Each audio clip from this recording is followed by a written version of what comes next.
une fois par semaine à la maison pour pouvoir partager, méditer. Mais je prie pour que je puisse moi aussi être régulière parce que c'est difficile. Tous les jours prendre 1 heure pour pouvoir méditer la parole de Dieu. Parfois j'y arrive, parfois non. Donc voilà. Pour l'instant, c'est ma prière d'être régulière dans la méditation. Quand tu n'y arrives pas, tu t'es jamais posé la question de savoir, tiens, comment se fait-il que tel jour c'était plus difficile? Non. Tu t'es jamais posé la question? Pourquoi? Certains jours, par exemple, tu veux prendre ta méditation, ce Oui. jour-là, tu te rends compte que c'est plus difficile, ou tu n'as pas beaucoup de temps, etc. Tu t'es jamais demandé, mais pourquoi ces jours-là, ça paraît plus difficile? Si, si, tous les jours, si. Tu as la réponse? Ou quelqu'un a une réponse à ça? Non, moi, je voulais juste demander, où est-ce que tu mets ça quand tu médites ça? Ah, ben, la Bible? Non, ça. C'est ça? Ah oui. Ah non, c'est à part. Ah non, la méditation, c'est sur Internet, sans télé, oui, c'est off. Après, c'est off. Après, les techniques, c'est quand je suis au travail, c'est d'avoir la Bible sur mon portable, comme ça, pendant la pause. Mais sinon, non, au travail. Je ne peux pas apporter la Bible au travail. Je ne peux pas apporter la Bible au travail, mais le téléphone, il est dans ma poche, donc en pause, je peux... Voilà, c'est les techniques, oui, voilà, partout.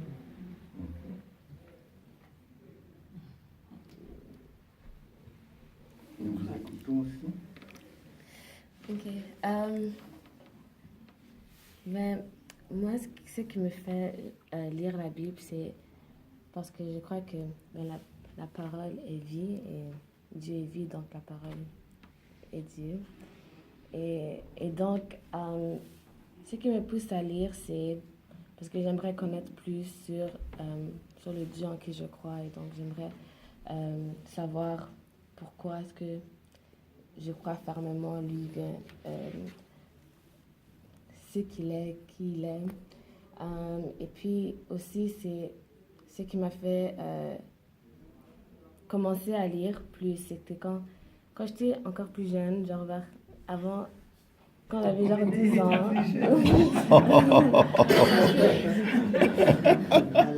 Reste jeune.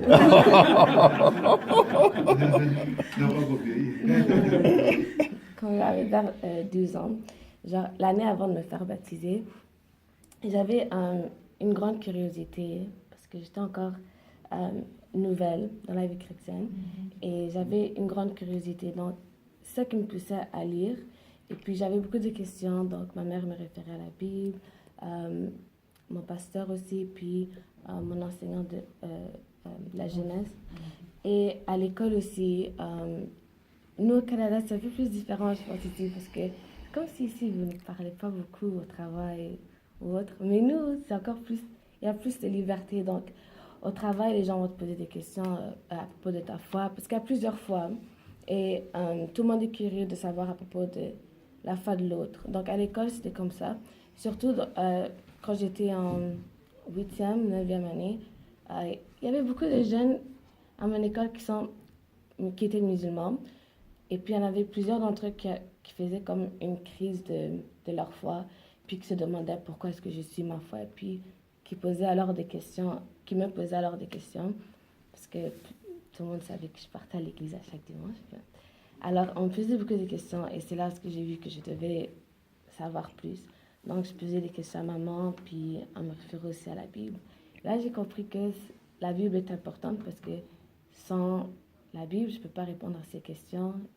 Et aussi parce que je n'avais pas beaucoup d'expérience comme directe que Dieu a fait ceci. Donc, c'est comme ça que dans ma vie directement, donc c'est pourquoi je crois en ça.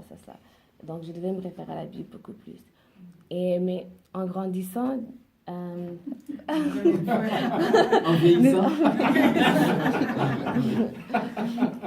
Mais maintenant, quand le temps a avancé, après avoir été baptisée et autres, c'est pas que j'ai plus envie, mais c'est comme mes questions étaient... J'avais plusieurs questions, donc elles ont été répondues. Puis, c'est pas que je trouvais pas l'importance ou bien le besoin d'aller vérifier dans la Bible, mais c'est ce que tu oubliais parfois, je me référais juste à mes réponses du passé. Et là, peu à peu, je lisais moins. Et c'est juste pendant les groupes de jeunes que je lisais, à l'église, je lisais. Puis la méditation n'était pas régulière. Jusqu'à ce que, comme l'année passée, le pasteur mettait beaucoup d'emphase sur la méditation. Il prêchait beaucoup à propos de la méditation.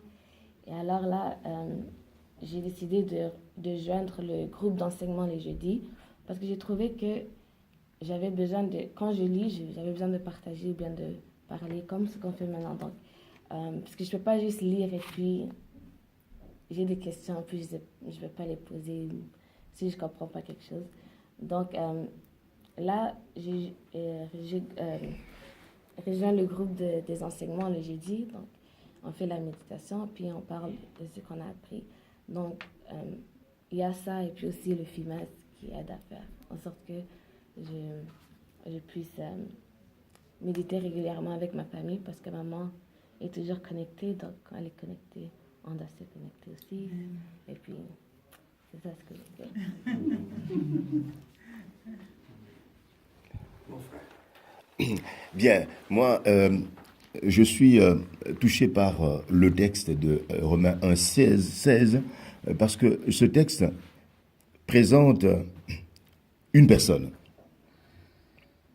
L'évangile, c'est une personne. L'évangile, c'est une puissance, c'est une dynamite, un explosif de Dieu le Père, extraordinaire pour le salut, la délivrance, la libération de quiconque croit. Donc, moi, j'ai découvert que cette personne qui s'appelle Jésus-Christ, qui constitue la puissance entre les mains de Dieu le Père pour la délivrance, la libération de quiconque croit, me concerne d'abord. Parce que moi, j'ai été en contact avec cette personne qui s'appelle Jésus-Christ. D'abord. Donc j'ai compris que ce Jésus est venu pour me libérer du royaume des ténèbres. Amen. Voilà, c'est le salut, la délivrance. Donc il est mort à ma place pour que je sois libre. Voyez? Et donc, le jour où, le 2 juin 1980, où j'ai compris que ce Jésus est venu mourir sous la croix à ma place, à cause de mes fautes, et il m'a emporté dans sa mort, ce jour-là, j'ai dit, Jésus, je t'offre ma vie. Amen. Et donc, Dieu le Père, à travers cette dynamite, cet explosif, m'a arraché au royaume des ténèbres et m'a transféré dans le royaume de lumière. Amen. Salut. Alors, puisque ce Jésus est devenu le maître de ma vie, ben, il se trouve que le document qui présente Jésus, c'est la Bible. Ça le lien maintenant. C'est la Bible, parole de Dieu. Il a fallu maintenant que je passe du temps à lire ce document qui me présente ce maître Jésus, en qui j'ai cru.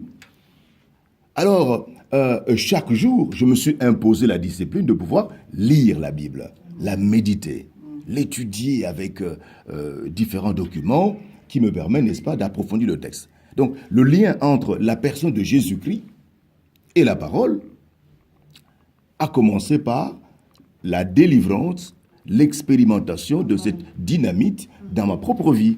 Vous voyez, c'est intéressant effectivement d'entendre chacun parler un peu de comment cette dynamite a pu être utilisée par Dieu le Père pour le sortir, n'est-ce pas, de la prison. Amen. Car c'est de là, c'est à partir de là que nous devons parler justement de ce salut. Voyez, ce salut est-il une réalité pour moi? Quand est-ce que ce salut est devenu une réalité dans ma vie? Et depuis que ce salut est devenu une réalité dans ma vie, comment est-ce que je fais pour entretenir cette vie? Voyez, et c'est la Bible, justement.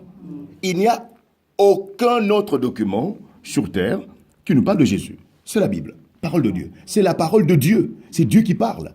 Voilà. Et donc, cette parole est l'autorité suprême qui régule ma vie. Vous voyez, cette parole est importante parce qu'elle présente justement cette personne Jésus, et Jésus, c'est le maître qui régule ma vie. C'est pourquoi je ne peux pas passer une journée sans pouvoir lire la parole qui me présente une facette de Jésus. Voilà, il y a ce lien-là. Mais ce lien commence par le jour où j'ai compris que j'étais pécheur. Donc Jésus est venu, et ce Jésus a établi un lien avec moi à partir d'une date, voyez, le 2 juin 1980. Mon frère est arrivé pile au bon moment pour pouvoir partager avec nous. Oui, je pense que comme le pasteur vient de dire, c'est presque le même raisonnement que j'avais.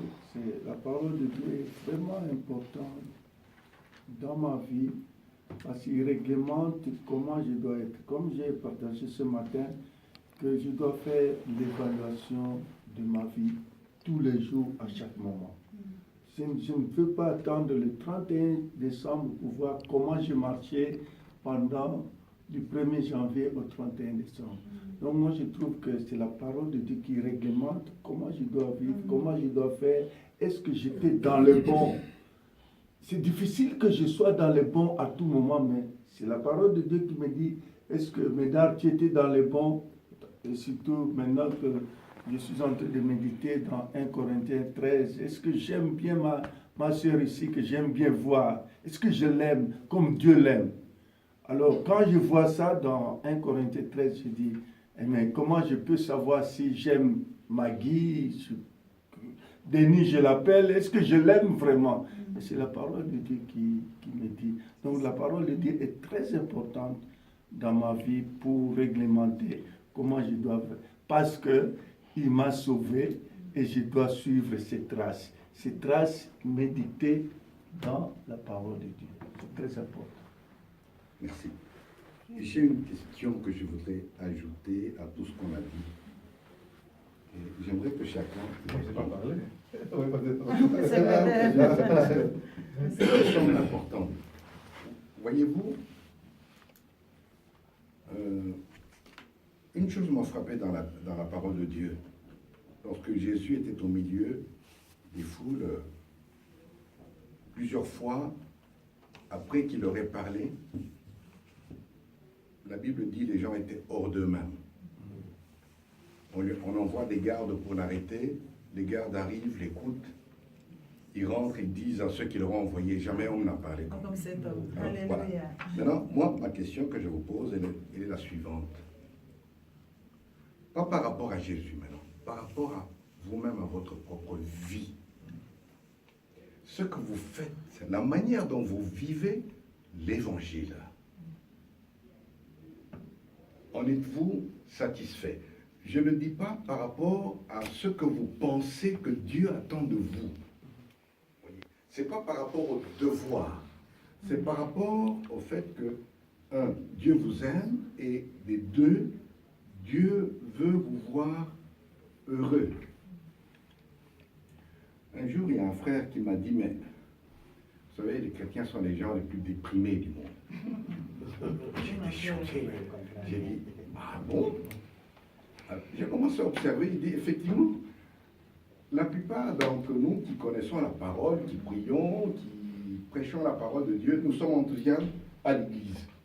Dès qu'on est sorti de l'église, dans la vie courante, vous regardez les visages, vous ne retrouvez pas les mêmes expressions de joie qu'il y avait à l'église. Alors c'est pourquoi je vous pose cette question. Comment est-ce que ce que vous faites personnellement, pourquoi je dis ça? Parce que j'ai découvert aussi que Dieu veut nous voir heureux. Pas simplement des personnes qui ont des devoirs et encore et encore et encore, mais il prend plaisir à notre satisfaction.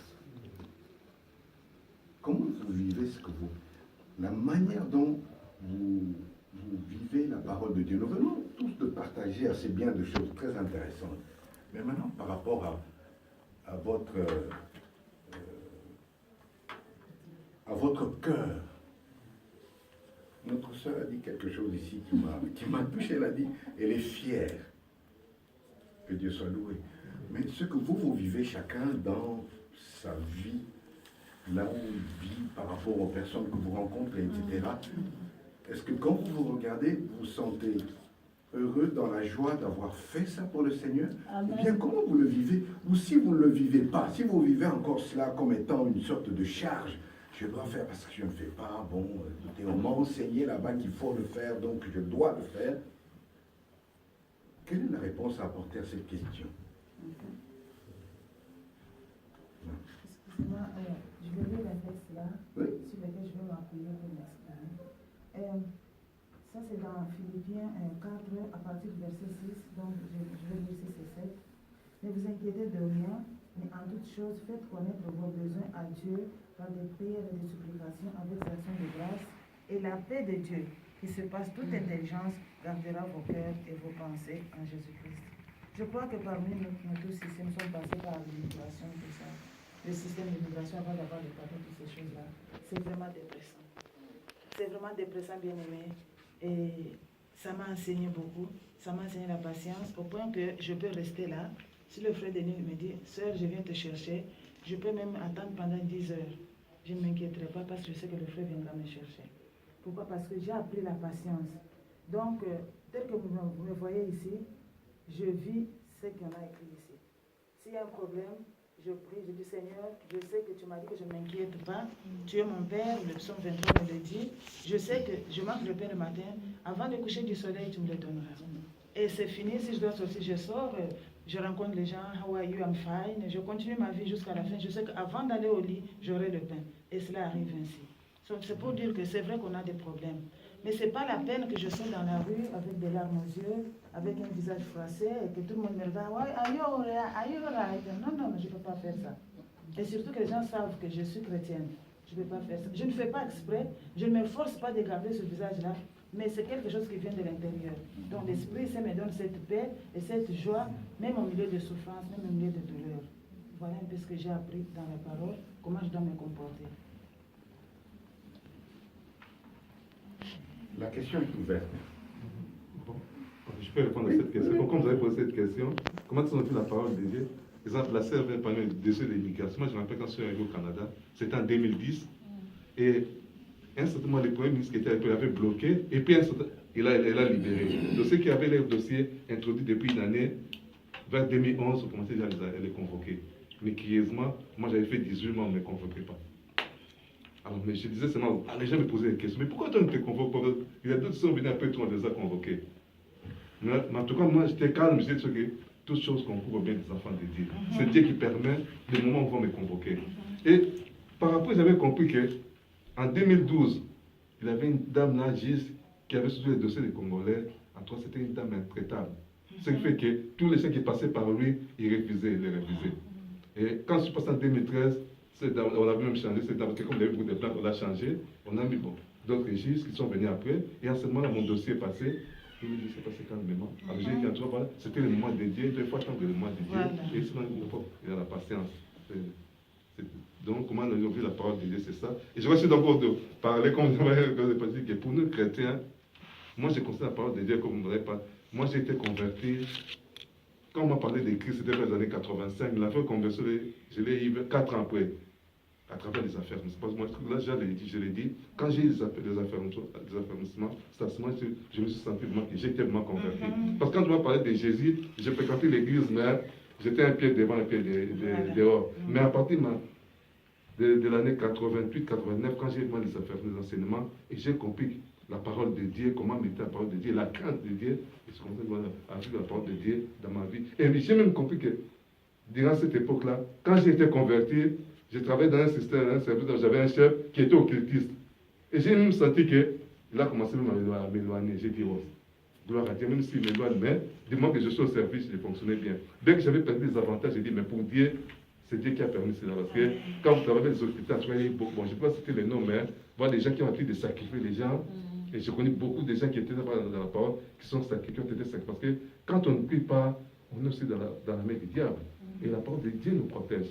Parce qu'on peut avoir un chef occultiste et il peut me te donner des cadeaux. Mais toi, vous croyez que ce sont des cadeaux faciles, te donner l'argent. Mais non, mais dans le monde des ténèbres, il sacrifie. Et j'ai connu des gens, bon, qui ne sont plus aujourd'hui, mais j'ai dit gloire à Dieu. Moi, j'ai recevais ce que j'ai mérité. Le même que c'était un petit salaire, mais ce n'est pas ce que j'ai mérité. Et Dieu m'a protégé et j'ai séduit comme ça. Mais comme je dis, à travers la parole de c'est un combat. Parce que dans le monde des ténèbres, ils nous voient et nous mènent un combat, ils nous laissent pas facile.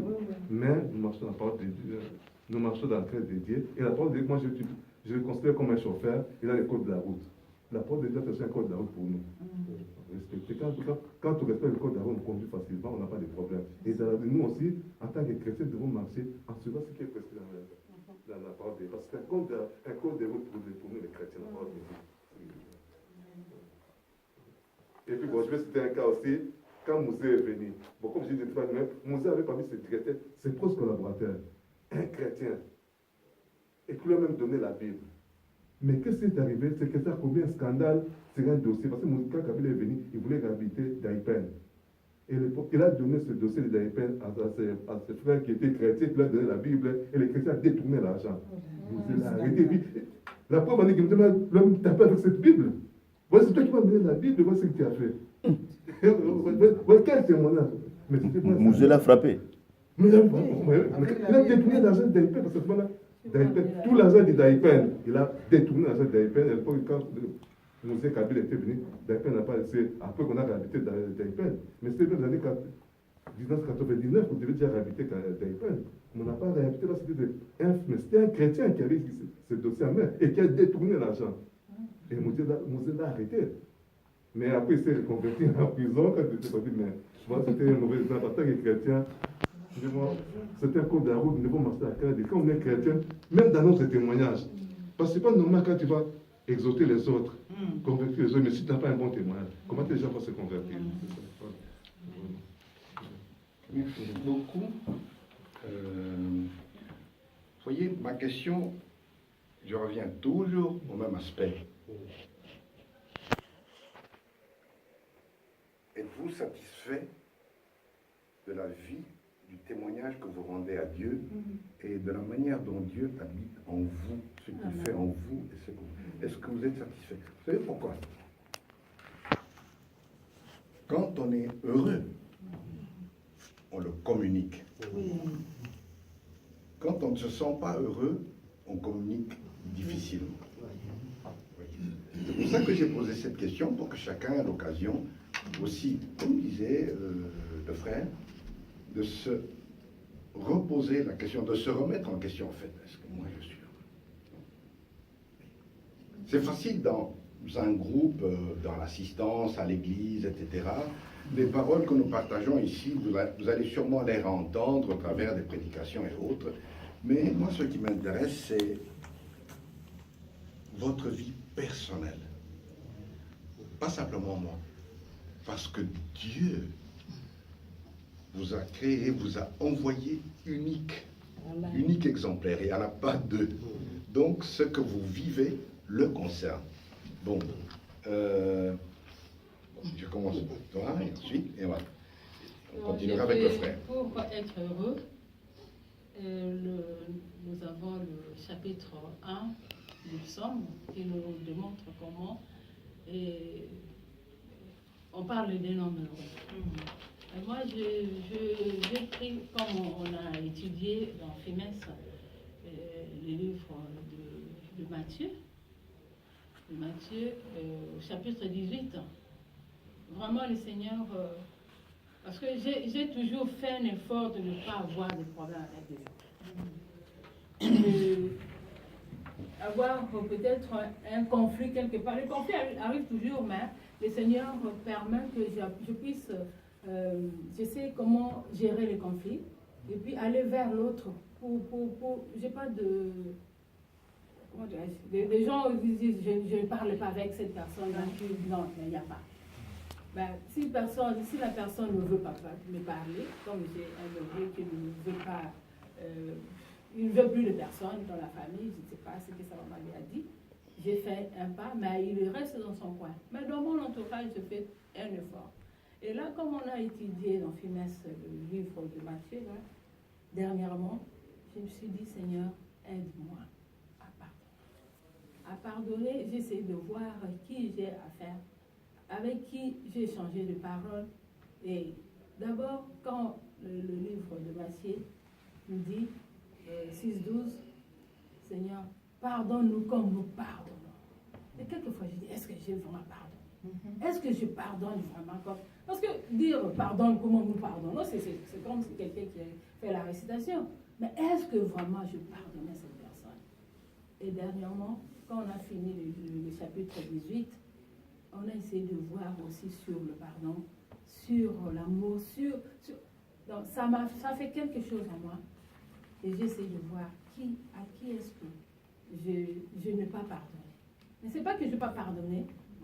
Je n'ai pas de rancune, mais un petit chagrin, j'ai dit, il faut que je lui dise clairement. Je peux lui dire que je te pardonne, mais je veux le voir, cette personne-là, en face, pour lui dire, je lui ai dit, je t'ai accordé mon pardon, mais est-ce qu'on peut se voir?